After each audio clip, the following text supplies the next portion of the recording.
اس درود شریف کی محفل کو اپنی بارگاہ میں شرف قبولیت عطا فرمائے، آمین ثم آمین۔ الحمدللہ رب العالمین، الصلاۃ والسلام علی سید المرسلین، اما بعد، فاعوذ باللہ من الشیطان الرجیم، بسم اللہ الرحمن الرحیم۔ اللہم افتح علینا حکمتک وانشر علینا رحمتک یا ذا الجلال والاکرام۔ یوم جمعہ سے استدلال۔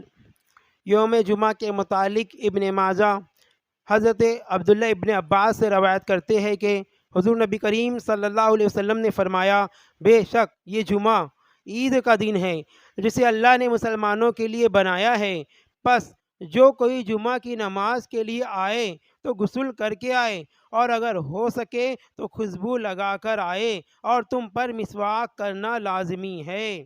حوالہ سنن ابن ماجہ جلد 1 صفحہ نمبر 349، حدیث نمبر 1098۔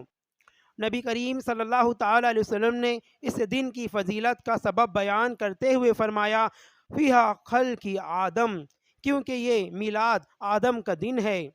جمعہ کے دن حضرت آدم کی تخلیق ہوئی، جس کی بنا پر اسے یوم عید کہا گیا۔ اگر یوم الجمعہ حضرت آدم کی پیدائش کے باعث عزت و احترام کے ساتھ منایا جانے کا حقدار ہو سکتا ہے، تو یوم میلاد مصطفیٰ نبی آخر الزماں صلی اللہ تعالیٰ علیہ وسلم کی ولادت باسعادت کی بنا پر عید الاضحیٰ تمام عیدوں کی عید کے طور پر کیوں نہیں منایا جا سکتا؟ یوم موسیٰ سے استدلال۔ حضرت عبداللہ ابن عباس بیان کرتے ہیں کہ حضور نبی کریم صلی اللہ علیہ وسلم جب مدینہ تشریف لائے تو آپ صلی اللہ علیہ وسلم نے دیکھا کہ یہودی یوم عاشوراء کا روزہ رکھتے تھے۔ آپ صلی اللہ علیہ وسلم نے ان سے اس روزے کا سبب دریافت فرمایا تو انہوں نے جواب دیا، یہ دن ہمارے لیے متبرک ہے۔ اس دن اللہ نے بنی اسرائیل کو ان کے دشمن یعنی کہ فرعون سے نجات دلائی، یہ ہمارا یوم آزادی اور یوم نجات ہے۔ پس حضرت موسیٰ نے اس دن کا روزہ رکھا۔ آپ نے فرمایا، تم سے زیادہ موسیٰ کا حقدار ہم ہیں۔ چنانچہ آپ صلی اللہ علیہ وسلم نے اس دن روزہ رکھا اور صحابہ کرام کو بھی اس دن روزہ رکھنے کا حکم دیا۔ حوالہ صحیح بخاری جلد دوم صفحہ نمبر 704، حدیث نمبر 1900۔ یہاں قابل غور نکتہ یہ ہے کہ اگر یہود اپنے پیغمبر کی فتح اور اپنی آزادی و نجات کا دن قابل تعظیم سمجھ کر اسے منانے کا حق رکھتے ہیں، تو مسلمان اپنے نبی کا یوم میلاد قابل تعظیم سمجھ کر اسے منانے کا بدرجہ اتم حق رکھتے ہیں۔ جس طرح حضرت موسیٰ علیہ السلام نے بنی اسرائیل کو فرعون سے آزادی دلائی، ٹھیک اسی طرح مصطفیٰ صلی اللہ علیہ وسلم نے پوری انسانیت کو جہالت، ظلم اور نہ جانے کتنی برائیوں سے آزادی دلائی ہے۔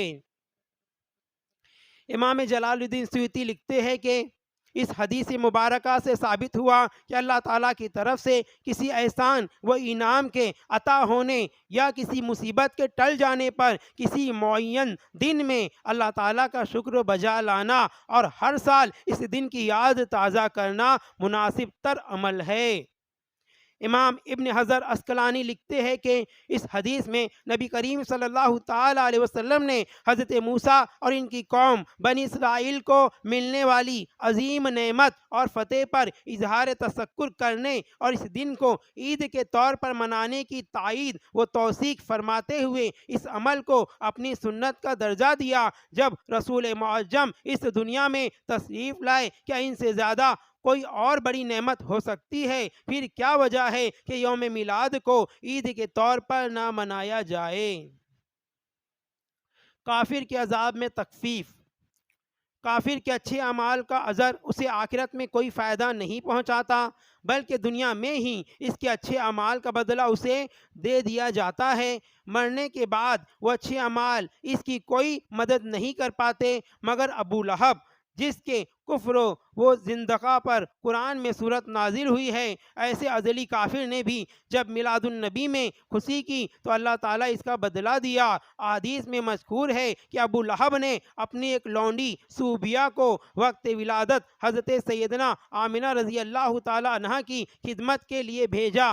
جب نبی اکرم کی ولادت ہوئی تو صوبیہ دوڑتے ہوئے ابو لہب کے پاس پہنچی اور اسے بھتیجا پیدا ہونے کی خوشخبری سنائی۔ بھتیجے کی پیدائش کی خبر سن کر ابو لہب اتنا خوش ہوا کہ اس نے وہیں اپنے ہاتھ کی 2 انگلیوں سے اشارہ کرتے ہوئے کہا، اے صوبیہ، جا، میں نے تجھے نومولود کی پیدائش کی خوشی میں آزاد کیا۔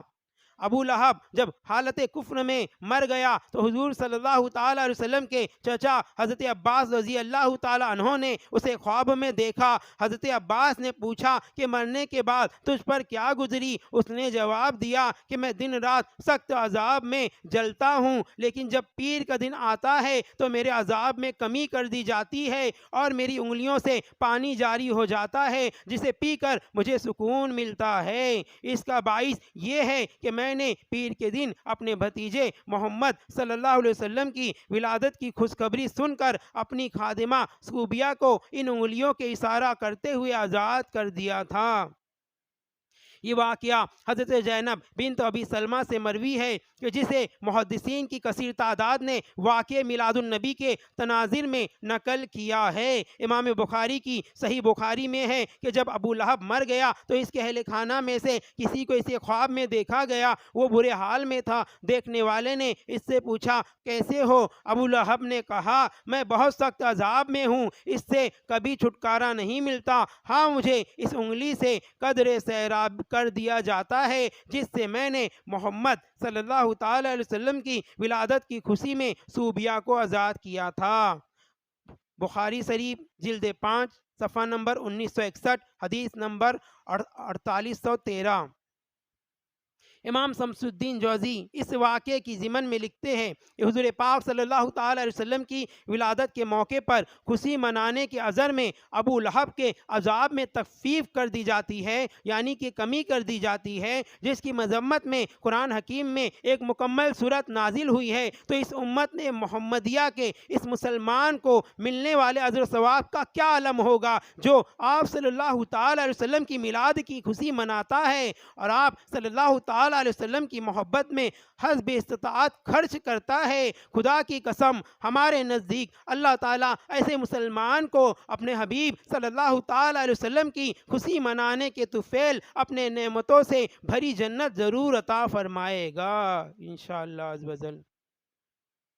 یہ کچھ حدیثیں ہیں جو میلاد النبی کے رواج کے لیے کافی ہے۔ اس کے علاوہ آئندہ انشاءاللہ صحابہ کرام اور محدثین اعظام اور جتنے بھی صالحین اولیاء اللہ گزر چکے ہیں ان کے تحت انہوں نے کس طریقے سے میلاد النبی 1400 سال سے مناتے آئے ہیں، انشاءاللہ کل سے وہ بیان کیا جائے گا۔ میلاد النبی